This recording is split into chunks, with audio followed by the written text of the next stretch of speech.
Baik, assalamualaikum warahmatullahi wabarakatuh. Om Swastiastu, Namo Buddhaya dan salam kebajikan. Terima kasih kepada Indonesia Heritage Agency yang telah mengundang saya pada siang hari ini. Mungkin saya melihat di sini mungkin teman-teman museum ini sekarang sedikit mulai ngantuk kali ya. Boleh mungkin sebelum saya memulai, saya boleh pantun terlebih dahulu? Tapi nanti bilangnya cakep lalu artinya gitu ya. Boleh ya? Siang-siang dengerin Aldi Taher. Emang dengerin lagunya tuh bikin bahagia. Salah artinya. Boleh ya? Artinya gitu ya. Ulangi. Siang-siang dengerin Aldi Taher. Rasanya tuh emang bikin bahagia. Perkenalkan, saya Karina Mintahir dan hari ini sampai selanjutnya memajukan museum di Indonesia. Oke, mungkin di sini masa depan museum, muda di museum sangat berkorelasi sekali dengan pembahasan dari Pak Kosmas dan Bu Ina yang tadi sebelumnya sangat insightful sekali. Tapi di sini saya mungkin ingin bercerita sedikit mengenai apa sih yang akan dibahas pada siang hari ini. Saya berada di museum belum selama Pak Kosmas dan Bu Ina, tapi saya merasa secara personal bahwa saya sendirian. Sampai di tahun lalu saya baru melihat teman-teman dari generasi muda itu ada loh sebetulnya di museum. Tapi kenapa generasi muda di museum ini belum terlalu terlihat, dan yang terlihat dan juga lebih banyak berkontribusi adalah generasi sebelumnya. Tentunya pasti kalau misalkan dilihat karena lebih banyak pengalaman seperti yang sebelumnya diperlihatkan Pak Kosmas panjang sekali. Kalau misalkan fontnya 12 atau 20 itu mungkin bisa kita sampai Sudirman gitu ya. Saking banyaknya sekali pengalaman begitu. Tapi sebetulnya kenapa sih anak muda itu merupakan generasi penerus bangsa?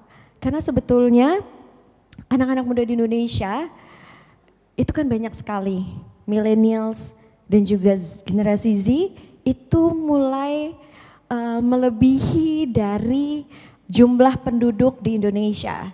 Dan di sini bisa dilihat bahwa nantinya generasi-generasi sebelumnya ini sudah tidak terlalu berkontribusi lagi. Kita gantian dengan kita nih generasi muda yang saya lihat di sini banyak banget ya. Di sini generasi muda, tepuk tangan dulu dong untuk kita semua. Nah di sini kita akan membahas mengenai apa sih sebetulnya pentingnya generasi muda untuk museum dan bagaimana generasi muda itu bisa menjadi masa depan di museum. Ada yang tahu ini museum apa? Oke, betul, berarti alhamdulillah Bapak Ibu masih banyak yang tahu Museum Nasional. Tapi Museum Nasional ini sama ya, tadi kan Museum Macan gak ada macannya. Kalau Museum Nasional ada gajahnya. Baik, di sini saya membagi 3 poin yang ingin saya bahas pada siang hari ini. Generasi muda di museum, refleksi, implementasi dan juga partisipasi. Kenapa refleksi? Karena kita harus mengetahui terlebih dahulu, memahami apa sih pentingnya sebetulnya generasi muda di museum. Selanjutnya adalah implementasi yang berarti merupakan step selanjutnya dari pemahaman tersebut. Bagaimana cara kita mengimplementasi pemahaman yang kita punya. Dan terakhir itu adalah partisipasi yang secara utuh untuk berpartisipasi untuk kemajuan di museum. Di sini ada 3 poin yang bisa saya paparkan untuk refleksi. Bagaimana kita sebagai generasi muda, masa depan bangsa, karena bangsa yang kuat adalah bangsa yang mengetahui budayanya. Dan tahu budaya itu dari mana sih? Ya, salah satu funnelnya adalah museum. Kenapa kita harus memahami museum itu merupakan inklusivitas dan keanekaragaman? Generasi muda di Indonesia, lagi-lagi sekarang itu gak cuman ada orang Jawa aja atau Sumatera aja atau orang hanya orang Sulawesi aja. Seperti yang tadi sebelumnya kita ngobrol ya Mas Reinhardt. Mas orang mana? Saya campuran. Semuanya ada. Ini adalah bukti bahwa museum itu harus relevan, menjadi inklusif dan juga menghargai adanya keanekaragaman. Anak-anak muda zaman sekarang itu seperti itu. Merasa bahwa aku nggak belong di museum, aku nggak belong di sini. Itu adalah tugas museum untuk menjaga perasaan anak-anak muda ini untuk mereka tuh belong loh di museum. Karena museum itu as a center of culture, a center of socialization. Di sini kita menghargai inklusivitas dan keanekaragaman. Dan selanjutnya itu adalah kita harus refleksi, mengetahui dan juga mengakui apa sih peran aktif untuk generasi muda. Di sini generasi muda bukan hanya sebagai pengunjung saja, akan tetapi merupakan masa depan dari museum. Di sini kita bisa melihat bahwa mereka bisa membantu menginterpretasi seperti yang tadi sebelumnya Pak Kosmas mention sebelumnya, relevan untuk mereka. Interpretasinya seperti apa, mengkurasinya seperti apa, dan juga apa sih yang kira-kira bisa anak-anak muda itu inginkan dari museum. Dan selanjutnya adalah mendorong kolaborasi antar generasi. Tadi sebelumnya saya mention bahwa adanya generasi sebelumnya dan juga adanya generasi muda. Tugasnya generasi sebelumnya itu adalah memberikan akses terhadap ilmu tersebut dan juga untuk generasi muda untuk bisa belajar lebih banyak mengenai pengetahuan tersebut di museum. Dan di sini akan mendorong kolaborasi antar generasi, bagaimana yang sebelumnya mentransfer ilmunya dan juga generasi muda ini nanti akan mengaplikasikannya di museum di masa depan. Selanjutnya ialah implementasi yang merupakan sebuah pemahaman. Bagaimana sih setelah kita paham nih apa yang akan kita lakukan? Nah, yang pertama itu adalah program pendidikan dan juga pelatihan.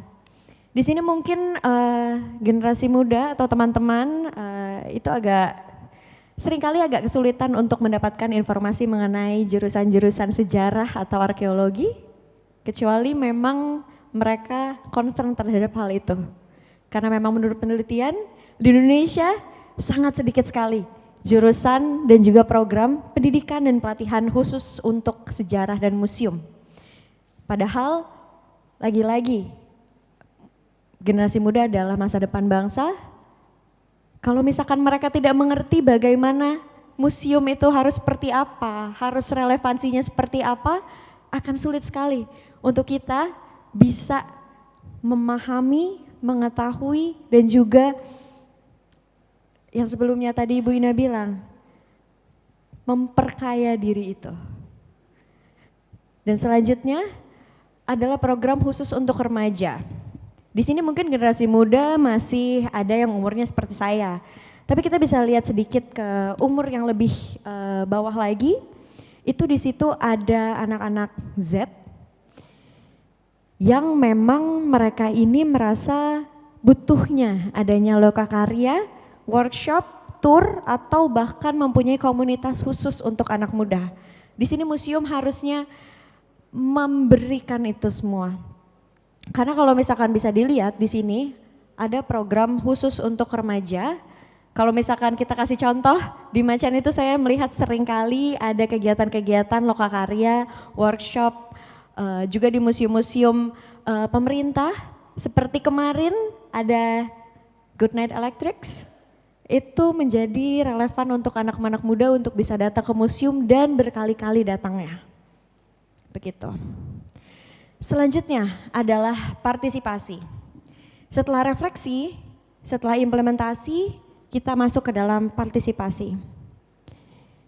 Di sini kita udah tahu memahami, setelah itu kita ikut pelatihannya, programnya, selanjutnya adalah partisipasi dalam keputusan. Generasi muda itu tidak bodoh, akan tetapi mungkin kita masih membutuhkan banyaknya pengalaman. Dan oleh karena itu kolaborasi antar generasi itu bisa memberikan kesempatan untuk generasi muda untuk membuat keputusan. Jadi melatih untuk membuat keputusan, melatih untuk membuat sebuah kebijakan. bagaimana sih sebetulnya anak-anak muda itu maunya seperti apa sih? Generasi muda itu inginnya yang membuat mereka relevan itu seperti apa sih gitu. Selanjutnya ialah pameran khusus untuk generasi muda. Di sini kita harus membuat pameran-pameran atau kegiatan-kegiatan yang memang khusus untuk generasi muda. Kenapa? Karena kalau misalkan kita tidak membuat pameran khusus untuk generasi muda, agak sulit untuk generasi muda dapat berpartisipasi. Karena kurangnya pelatihan, karena kurangnya akses. Karena terima kasih sekali untuk Kemendikbud yang telah membuat magang merdeka atau kampus merdeka sehingga generasi muda itu bisa melakukan kegiatan ini, partisipasi. Di sini ada pameran khusus generasi muda dan juga membuat keputusan.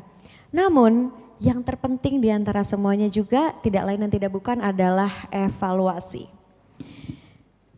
Evaluasi di sini itu sangat penting, bagaimana seorang kelompok muda, generasi muda itu bisa apa sih kira-kira nih yang dibutuhkan gitu. Contoh, kita membuat survei. Di sini sampai saat ini survei untuk generasi muda itu tidak banyak. Sehingga saya berusaha untuk melakukan survei dan juga kegiatan untuk melakukan pengumpulan data. Anak-anak muda tuh Indonesia tuh berapa sih? Maunya apa sih? Evaluasinya itu seperti apa sih? Dan setelah evaluasi ini apa sih yang nanti akan dilakukan begitu? Karena kalau misalkan tidak ada evaluasi, kita akan sulit untuk mengukur semuanya yang telah kita lakukan tadi. Yang pertama adalah refleksi, kedua adalah implementasi, dan selanjutnya adalah partisipasi. Selanjutnya, museum di masa depan perlu menjadi tempat yang tidak hanya memamerkan warisan budaya. Di sini saya belajar bahwa museum is beyond storage, bukan hanya tempat untuk menyimpan, akan tetapi tempat untuk kita berkarya, berkreasi, bertukar ilmu, dan juga mengembangkan diri. Jadi ini adalah alasan saya kenapa membangun Indonesia Young Museum Professional Forum, sebuah forum untuk mengumpulkan generasi muda, untuk membuat mereka merefleksikan, melakukan implementasi dan juga partisipasi di museum untuk memajukan museum itu sendiri. Tetapi yang merupakan pusat pembelajaran, inovasi dan juga partisipasi aktif dari berbagai kelompok usia. Lagi-lagi implementasi dan juga partisipasi dari generasi muda itu akan membuka kolaborasi atas semua generasi. Kita akan menjadi banyak transfer ilmu, kita bisa belajar lebih banyak, dan tentunya akan membuat masa depan museum yang lebih baik lagi. Mungkin di sini sebelum saya menutup semuanya, saya ingin pantun juga ya. Masih ingat kan ya tadi? Masih, oke. Dian Sastro lagi ganti kostum. Buat siap-siap meranin jengyah. Siapa sih masa depan museum? Ya anak muda lah. Saya Karina Mintahir, salam museum, museum di hatiku. Terima kasih.